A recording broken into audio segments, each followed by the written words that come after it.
What is up, guys? This is Corp and we're going all in, man. We're going deep. It's time to just pull April on the very first shard, man. How sweet would that be?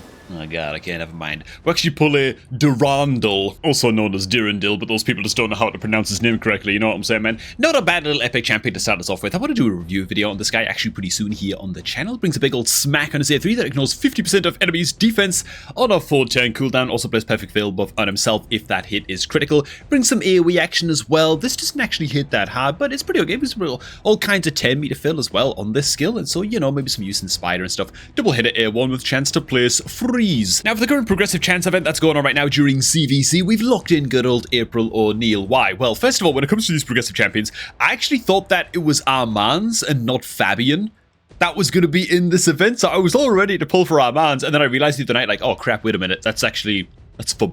I don't know what's wrong with me. I don't know why I enjoy mispronouncing names so much, man. But so we're going to lock in the April instead. Potential live arena specialist champion could be useful later on down the line if I ever want to dip my toes into live arena again. And of course, just as a collector, being one of the Turtles champions. Hell yeah, you know. This is an event that I can afford to pull on, given that I am into Sacred Shard Mercy. I'm now 16 pulls, actually, after that last pull, without hitting on a legendary. And so, yeah, I'm ready to rock and roll and pull for this and just see what we can do. Hopefully we hit gold pretty quickly, and then I can sort of justify it to myself pulling, like, I don't know, dozen more or something, you know, like really digging for the April on like a 20x or something like that. For now, we pull ourselves a Creodan, incredible hard mod, Fire Knight champion, and an absolute all-round Giga Chad, one of the best epic champions in the game, to be honest, at the very least for that niche area of the game. Before we continue with these pulls, man, if you're looking to create a new raid account, then get that done immediately by clicking on the beginner promo link that is down below this video at the top of the description box, man. Click on that link on laptop or PC, not on mobile devices. Probably won't work there. Laptop or PC, man. Use that link to create your new account, man. But Basilius Ranus is your day one starter legendary champion. Few free epics as you level up your account as well. I mean, Michelangelo, of course, while he's the login reward legendary champion, at least until October 30th. So make sure to take advantage of that promo link down below right now. Also be looking to recoup some CVC points here and try and get my clan back into the CVC with these Sacred Shard pulls. But I gotta tell you the truth. Wow, dude. Are we like massively outpowered and outmembered by the enemy clan? Like, they've got like 10 more members than, or like 9 more members than us, and more than double our clan power, which people say, oh yeah, that's got nothing to do with anything though, that's just player power, and you know, you can get player power by just equipping a bunch of resistance banners on random champions and stuff like that. Yeah, but who's out there doing that?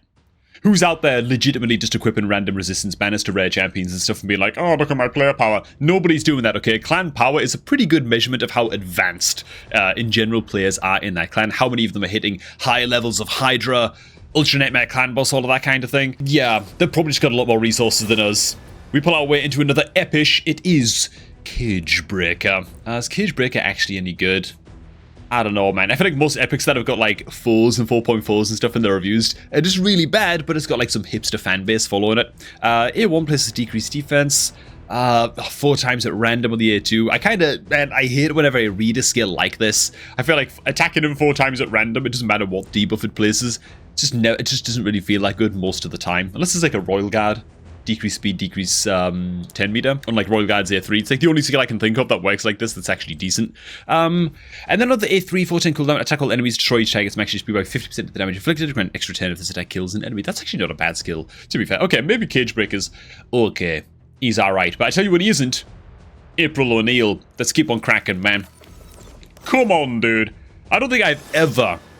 Have I ever one time... Okay, I think one time ever in the 2 years that I've played Raid have I actually pulled the legendary that I've been looking for on a progressive chance, man. It was Glycad. Glycad with Meltwater back in the day. Great champion. It was incredible to hit on that guy, but yeah. Zelatar used to be a really good champion, right? People used to really like Zelatar. He brings a big old, did he bring an tackle? Sorry, ally attack? I must have him confused with someone else. He brings an tackle enemies sleep debuff. It's only 75% land rate on a 5-turn cooldown. Oh my god! That's really bad. I mean, you can get it up to a 100% chance against enemies under debuffs, but still. Wow, dude. Then a 4-turn cooldown A2, place a shield buff on all allies equal to 20% of this champion's max HP for 3 turns. Place a continuous heal buff on allies for 2 turns. Okay, so at least the shield buff is 3-turn duration, but it's still a 4-turn cooldown skill. Oh my god, dude. Zelatar is not it. Did he like used to be a good champion or something, and so he's got like some residual good reviews on the guy? Like people just like him for old time's sake, and he's been like massively power crept or something? Kind of how it feels to me. Okay. Let's keep on going, man. Let's keep on going. By the way, man, don't do what I'm doing right now. Generally speaking, you want to be saving the crap out of your sacred shards, and basically all shards, and most people should be skipping the fusion that's going on right now over the next week or so. Oh, God, hang on, man. It's good old Lich. Good old Lich. Lich is the guy that I'm thinking of, man. It's not an ally attack skill, but he brings a big old 10-meter decrease on a 3-turn cooldown. Plus decreased speed buff, debuff as well. That's kind of all he does, though, with his kit. Like, he self-buffs with increased defense, not your whole team, just himself, and then heals a little bit. On his A2, which is a little bit crap. And his A1 plus decreased accuracy, like, his only good skill is the A3 in, like, Spider, Finite, but even then you've got to rely on other champions to kind of babysit him a little bit. But yeah, there's a lot of turtle events coming up in the game recently, or very, very soon. In fact, maybe even I'll be uploading a video, like, today by the time this video goes up, talking about all of the likely upcoming turtle events based on leaks inside of Raid Shadow Legends. Leaks from, like, many, many weeks ago at this point, and what kind of resources you're going to want to be saving up for things like future heroes paths and future Deck of Fate events and stuff like that, and exactly what resources you want to prepare on your account over the next couple of weeks if you can. They're going to be bloody expensive events, mind you. Okay, like, I'm like a quadrillion sacreds without pulling a single gold here, man. Come on now. Let's have it. Oh my god, do we hit? Ooh, a Blood Gorged. Okay, what does Blood Gorged actually do? What does he actually do? I totally forgot what this champion even does. Oh, bloody hell. Oh, God. Why is it always me? Why is it I can't say that. I pulled Leonardo recently from a Prism Shard. You know what I'm saying? I don't get to say that, but Blood God... He just looks like a very old legendary champion as well. Look at his hair, man. His hair's just, like, petrified into one, just, like, congealed shape. Look at that. Look at the goddamn gap under his hair, bro. It looks like an action figure I used to play with when I was a kid. Looks like my old Triple H action figure, man. WWF days, you know what I'm saying? Blood Gorge. Attacks one enemy 2 times. Chance of placing decreased defense. That's a very high land rate, very reliable source of decreased defense on an A1 skill. Brings an attack all enemies, push one of each target's skills on cooldown. On a 3-turn cooldown, that's not actually that bad. It's obviously been power crept by the likes of Fabian by a significant margin. Blood Gorge also doesn't have an aura, so let's not even pretend that we can compare him to a Fabian, really, but, you know, okay. And then on a 4-turn cooldown, attacks one enemy, ignores defense, 100% of defense, and it's also block revive. Yeah, fine. It's fine, it's fine. It's fine. It's not fine, but it's fine. I mean, a smack that places block revive is always going to be useful somewhere in the game in case City when Frostbiter shows up and stuff like that. So, I mean, I'm sure there are some uses for this champion that I'm not thinking of off of the top of my head. He seems okay into waves because of this A2. It's not a champion I'm going to be absolutely sweating bullets to max as soon as possible. Let's put it that way, man. What that does mean, though, is that we now have a 20x chance on pulling the April. And so let's go, I guess. How many more pulls am I going to sink into this? Hopefully just hit Legendary again very, very soon, and I don't have to answer that question.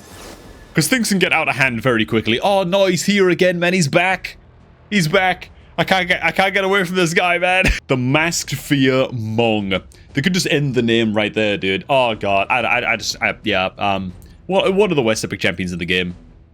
I pull him every single shard pull session that I do when I'm pulling Sacreds, and he's made another appearance here today, man. So, get in the sea, Masked Fearmonger. Okay. Let's keep on cracking, man. Let's keep on cracking. I'm not going to pull till it's like a 25x. I'm already making that commitment right now. Not exactly sure how deep I want to go with this. I can afford to pull pretty ham, because, again, I have the Leonardo, and it's expected for Leonardo, at least, or for at least one of the guaranteed champions, right? Leonardo, Raphael, and April have yet to have guaranteed champ events.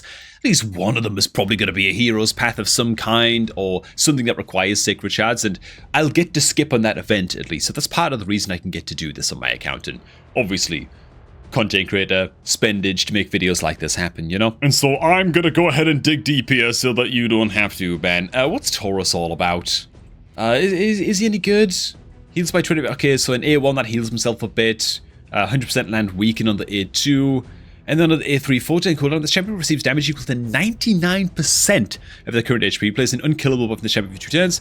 Chance of placing 5% poison debuffs in all enemies for 2 turns. What in the meme is this champion, dude? This is a crazy champion, man. How have I not heard of Taurus before? Maybe I have and just forgot. Entirely possible. This is the kind of meme lord champion that I can actually see myself maybe one day building, man. Very stupidly, you know? Anyways, it's certainly not in April. Let's keep on pulling, man. Let's keep on pulling, man. Come on now, come on now. We're gonna hit on a spider. Is he a reviver?